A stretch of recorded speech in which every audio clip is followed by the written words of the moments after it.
आज हम सुनेंगे एक ऐसे महापुरुष की गाथा जिनकी कविताओं और विचारों ने न केवल स्वतंत्रता संग्राम को प्रेरित किया बल्कि हिंदू और मसीह समाज के बीच एक एकता की मिसाल प्रस्तुत की। एक कवि, एक समाज सुधारक, एक स्वतंत्रता सेनानी और ईश्वर के प्रति समर्पित एक भक्त। आज हिंदू मसीहों को दुश्मन समझते हैं, लेकिन हिंदुओं की शुरुआत और हिंदुओं का जो उत्थान है ना, उसमें मसीहों का बड़ा हाथ है, जिस पर आज कोई स्वीकार ना करे तो बात अलग है। जी हाँ, आज हम बात कर रहे हैं श्री नारायण वामन तिलक की।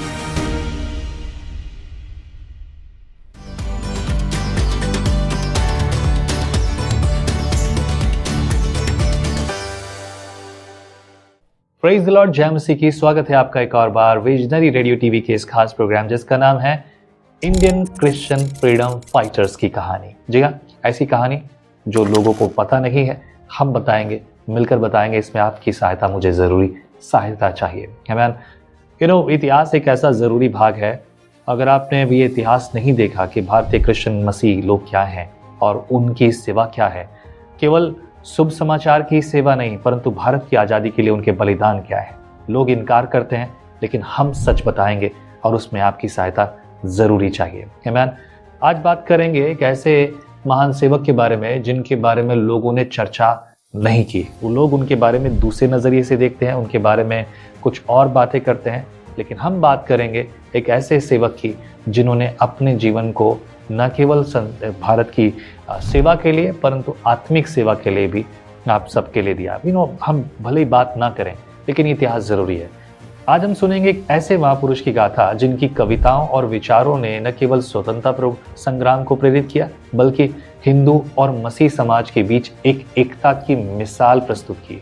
आज हिंदू मसीहों को दुश्मन समझते हैं, लेकिन हिंदुओं की शुरुआत और हिंदुओं का जो उत्थान है ना, उसमें मसीहों का बड़ा हाथ है, जिस पर आज कोई स्वीकार ना करे तो बात अलग है। जी हाँ, आज हम बात कर रहे हैं श्री नारायण वामन तिलक की। एक और ब्राह्मण व्यक्ति, एक कवि, एक समाज सुधारक, एक स्वतंत्रता सेनानी और ईश्वर के प्रति समर्पित एक भक्त। बहुत से लोग उन्हें बहुत अलग रीति से देखते हैं। इतिहास जो है ना, बहुत अलग है, पर उस पर बात की जानी जरूरी है और इसीलिए थोड़ी सी बात आज हम करेंगे।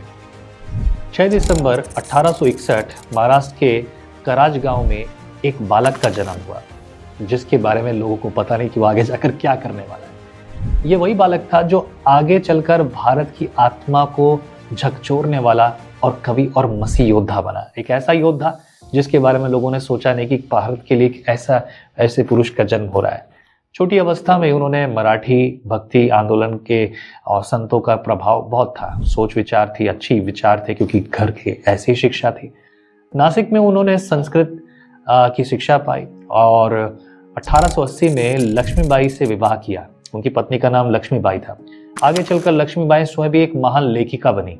उनको लेखिका बनने के लिए प्रेरणा देने वाले नारायण वामन तिलक थे, क्योंकि उस जमाने में महिलाओं का पढ़ना और लिखना बहुत भारी बात थी। लोग उस पर सुनना और समझना नहीं चाहते थे और उसका विरोध करते थे कि महिलाओं को नहीं पढ़ना चाहिए। यही मनुवादी सोच है, जिसके बारे में आपने देखा होगा कि लोग अभी उन किताबें जला रहे हैं, मनुवादी पुस्तकें जला रहे हैं। उनका विरोध अपनी जगह है। 1893 में नागपुर से राजनांदगांव की एक यात्रा के दौरान तिलक जी की मुलाकात होती है अर्नेस्ट वार्ड नामक एक मसीह मिशनरी से। ये मुलाकात केवल परिचय नहीं थी, ये उनकी आत्मा के लिए एक नई दिशा थी, जिन्हें एक नया मोड़ मिला, सोचने के लिए एक विचार मिला, एक ऐसी बात जो उनके मन में एक बड़ा सवाल उठाती है। अर्नेस्ट वार्ड ने उन्हें एक बाइबल दी, ठीक ऐसे बाइबल, और उन्हें पढ़ने के लिए दी, जो कि बहुत महंगी थी, पर उन्हें दिया। और तिलक जी ने उनसे पूरी निष्ठा से प्रार्थना के साथ उनको पढ़ा। कई वर्षों तक आत्ममंथन, खुद में सोच विचार के बाद, संघर्ष के बाद 1895 में उन्होंने मसीह विश्वास को अपना लिया। अंगीकार किया कि अब यीशु मसीह मेरा प्रभु है, मैं बाइबल पर विश्वास करता हूँ, बाइबल के परमेश्वर पर विश्वास करता हूँ। इतिहास है, पर इस इतिहास के बारे में लोग बात नहीं करते। अब आप लोगों को जाकर बताइए, थोड़ा सा और रिसर्च कीजिए।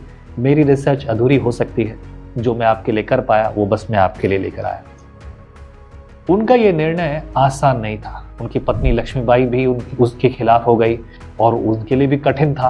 हम बड़े नामी पहचाने लोग हैं और कैसे हम अब लोगों के सामने जाएंगे, हम पहले कुछ और थे, आज हम कुछ और बोल रहे हैं। और इसीलिए वो घर छोड़कर मायके चली गई। लेकिन समय बीतने के साथ पंडित रमाबाई के मार्गदर्शन में उनकी पत्नी ने भी मसीह को स्वीकार कर लिया। तब उन्हें भी समझ में आया कि नहीं, हमारे पति साहब बिल्कुल सही है। यह उनके परिवार के लिए टूटने से बचने का एक बहुत बड़ा कारण बना, क्योंकि देखो परमेश्वर उनके साथ था। उनके लिए वो ईमानदार थे, उन्होंने अपनी पत्नी का आदर सम्मान किया और उनकी पत्नी ने भी उनकी बात सुनी, क्योंकि पंडिता रमाबाई उनके लिए एक बड़ी सहायक बनी और पंडिता रमाबाई को सुनकर उनका विश्वास हुआ और वो फिर परिवार फिर से एक साथ हो गया। पर अब 1891 में उन्होंने संस्कृत और मराठी में कविताएं लिखनी शुरू की, जो उनके मन में परमेश्वर के वचन को पढ़ने से जो प्रेरणा है उसके साथ। उनकी कविताओं में समाज के दर्द, धर्म के प्रश्न और विश्वास की शक्ति की गूंज थी, ऐसी गूंज जिसे लोग को पहुंचना और सुनना जरूरी था। उन्होंने 100 से अधिक मसीह भजन लिखे, जिन्हें अभंगजली नामक संग्रह में प्रकाशित किया गया। उनके शब्द केवल गीत नहीं थे, वे आत्मा की पुकार थे। उनका महाकाव्य क्रिस्तायन आज भी उनकी आस्था का जीवित प्रमाण है। आज भी मराठी, जब मैं कभी मराठी गीत सुनता हूँ, मराठी लोगों की वो सब कुछ देता हूँ, बहुत रिचनेस है उसमें। कई अलग राज्यों से भी एक अलग रिचनेस है उसमें, और ऐसी रिचनेस के पीछे लोगों के बीच में शिक्षा थी, जो कि ऐसे ही लोगों के द्वारा बांटने से आती है। नारायण वामन तिलक, उन्होंने केवल नया विश्वास ही नहीं पाया, वे एक पुल थे बहुत से लोगों के बीच में, ताकि उन्हें भी सत्य का सामना और सत्य पर विश्वास करने का मौका मिले। उनका मानना था कि मसीह पर विश्वास लेने से, मसीह पर विश्वास करने से उनका परिवार और उन लोगों के जीवन समृद्धि में पहुंचेंगे। यीशु मसीह पर का शिष्य बनकर सबको मिलकर आगे बढ़ना चाहिए, और ऐसी शिक्षा उन्होंने लोगों को दी। उनका यह दृष्टिकोण समाज और विश्वास दोनों के लिए एकता का दीपक था। उन्होंने अपने जीवन में लोगों को अपने जीवन की गवाही से मसीह का परिचय दिया, और ये परिचय बहुतों की जिंदगी के लिए आनंद, शांति, भलाई और छुटकारे का कारण बना। और लोगों ने अपने जीवन की बुलाहट और अपने जीवन के उद्देश्य को पहचाना, जो कि उस समय लोगों में नहीं था। बड़ा कारण शिक्षा। वचन कहता, तुम सत्य को जानोगे तो सत्य तुम्हें स्वतंत्र करेगा, और ये स्वतंत्रता के लिए शिक्षा जरूरी थी। 1912 में वह धन्यानोगा नामक एक पत्रिका के संपादक बने। उन्होंने शिक्षा, साहित्य और विश्वास के माध्यम से समाज को शिक्षा और दिशा दी, ऐसी दिशा जिसकी समाज को उस समय जरूरत थी। 1919 में उनकी जीवन की यात्रा समाप्त हुई, लेकिन उनकी कविताएं, उनके भजन और उनके विचार आज भी हमारे बीच में जीवित है।